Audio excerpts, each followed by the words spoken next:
There is a CD and bond alternative that is becoming incredibly popular amongst retirees. Since 2021, investment into this alternative has been growing at nearly 40% per year. So what is this CD bond alternative? Well, it's actually an annuity, but not the typical annuity you are thinking about where it provides guaranteed income. Instead, this annuity provides you with a fixed guaranteed return, just like a CD or bond would.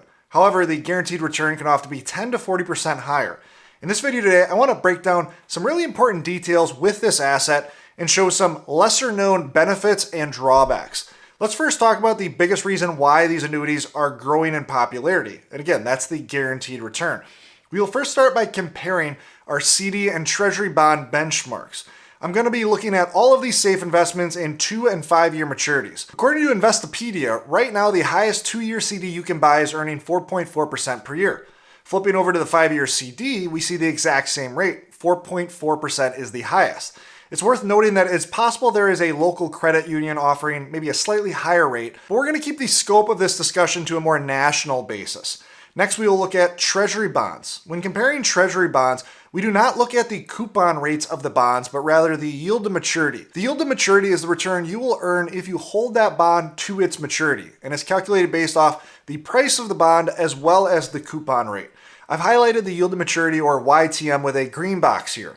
For a 2-year Treasury, we're looking at about 4% per year, and for a 5-year, we're looking at about 4.1% per year.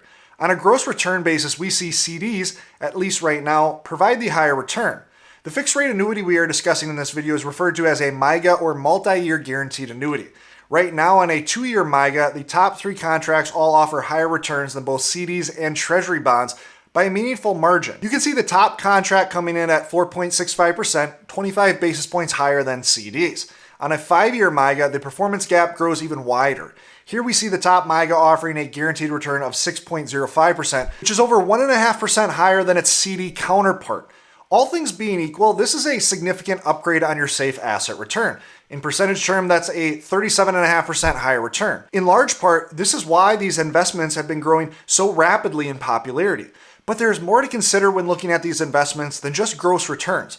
As with every investment, there are certain benefits and drawbacks that can make one asset more preferable for one retiree over another. So let's compare these options on a couple other levels. First, let's talk about the safety of the asset and the validity of the guarantee. After all, a higher guaranteed return isn't necessarily better if the guaranteed on the back end is weaker. CDs are FDIC insured, meaning they're quite safe. Treasury bonds are backed by the US government, which means these too are quite safe. In the case of a MYGA, the first guarantee comes from the insurance company.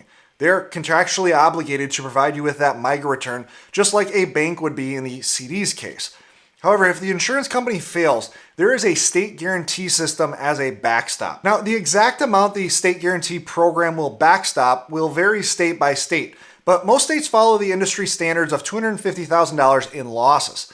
Typically, this is per contract or per policyholder per company.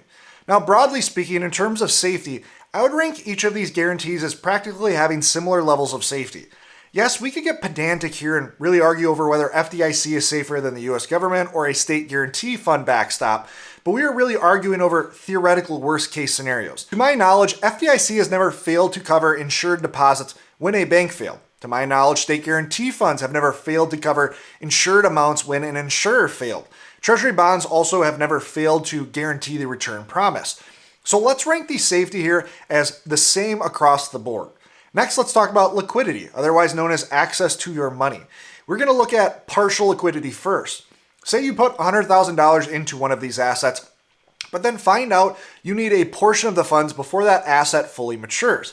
What options do we have here? With a Treasury bond, this is theoretically a completely liquid asset, but technically all assets are liquid. There just might be a penalty that applies. In the case of a Treasury bond, you could sell a portion or all of your bond at any time. However, you are subject to market adjustments. For instance, if interest rates rise and you sell a bond, it's possible you can lose 5, 10, or 20% of the value of that bond.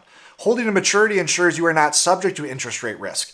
CDs can be a little bit more complicated. If you buy a penalty-free CD, you can withdraw money from that CD at any time without penalty. However, penalty-free CDs are typically only offered on time frames less than 18 months. Outside of this, CDs typically offer the lowest partial liquidity. One cannot withdraw only portions of the CD. You typically have to redeem the entire CD early. By doing this, you typically give up some portion, if not all of the interest that you've earned. MYGAs are a bit different here if you need liquidity within certain constraints. Many MYGAs will allow for up to 10% of the contract value to be withdrawn each year penalty-free. Say you bought a MYGA a little over a year ago, and with interest that MYGA has grown to $105,000. You would be able to take out $10,500 penalty-free in that second year. Note, however, not all MYGAs allow this. Next, let's look at full liquidity. Say you bought one of these safe assets and found out that 9 months later, you needed all of the money within this asset because of an emergency.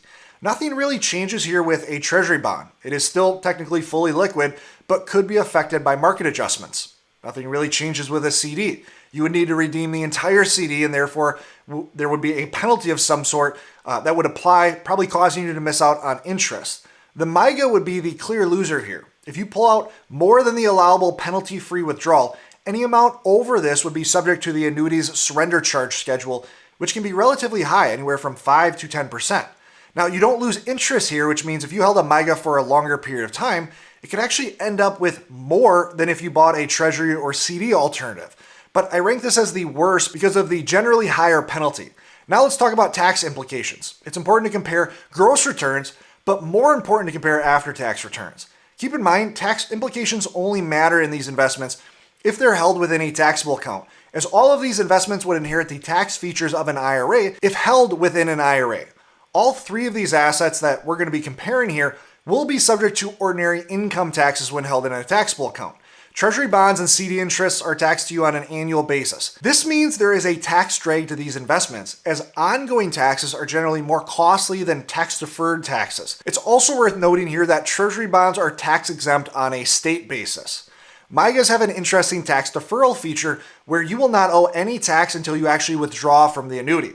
I say withdrawal because you can roll over maturing MYGAs into another MYGA and maintain that tax deferral effectively indefinitely. In this way, you can basically choose when the best time in your situation is for you to pay the taxes by picking strategic maturities. Now, there is one thing we haven't covered up to this point that factors into the liquidity case for MYGAs. Because MYGAs have a tax deferral feature, they are subject to the 59.5-year rule, meaning if you withdraw from a MYGA before 59.5, the portion of that withdrawal that is considered growth or interest will be subject to a 10% penalty. For this reason, MYGAs can be problematic for those younger than 59.5. The good news is MYGAs are not subject to RMDs, so you will not have to worry about being forced to withdraw from one. Now, given these tax implications, I would make a strong case that MYGA taxes are preferred over CD tax implications because of the deferral element. They are often generally preferred over treasuries as well, but it's often more dependent on the state tax rates you might have to pay. If a state tax rate is high enough and the bond return is close enough to the MYGA return, then the bond may be more preferred in certain instances. From here, there are a few more minor differences that are certainly worth noting. First, MYGAs have a 30-day free look period after purchasing the MYGA that effectively allows you to change your mind penalty-free. This is important because many insurance companies will have an auto-renew feature at maturity. If you're not tracking your MYGAs closely enough, you may forget and be auto-renewed for another term. However, again, because of that 30-day free look, you have 30 days to reverse this if you forget. Now, the next point can be a very big consideration for some contracts. Read into the fine print of the contract. I've seen it before where if a policy owner dies midterm, the insurance company charges the beneficiary the surrender charge in liquidating the MYGA for the beneficiary. Most MYGAs will not have this contract detail, but it is important to consider. There are a number of other minor details worth considering. Typically, you need to put in at least $5,000 or $10,000 into a MYGA, whereas smaller amounts can be invested in CDs and bonds. Also know that MYGAs are not held at your custodian, but rather at the insurance company. So buying a MYGA means you have another statement and another account to track. You also need to qualify to buy a MYGA based on state suitability. Say you have a lot of money in income annuities and are looking to buy MYGAs with assets that you have remaining. You may not pass suitability due to having too high of a share of your wealth in annuities. So overall, should a retiree use a MYGA? In many cases, MYGAs can offer clear advantages over CDs and treasury bonds, but context matters. If there's a possibility that you will need to fully liquidate the safe asset before maturity, often a MYGA doesn't make sense. If you're an early retiree, younger than 59.5, again, a MYGA often doesn't make sense. If you have a higher personal state tax rate, at certain times, the after-tax return of the MYGA might be lower than a treasury bond. However, outside of these specific instances, MYGAs can be a great guaranteed alternative to CDs and bonds. As you can see from the image on the screen, the gap in earnings can be quite high when comparing fixed annuities to CDs, especially at higher dollar amounts. If you like this video and want to learn more about alternatives to bonds, I have a video right here where I talk through some commonly used bond alternatives that unfortunately don't simply meet the standard to be considered a valid alternative. Click here to learn more, and always remember, you don't need more money, you need a better plan. I look forward to seeing you in the next video.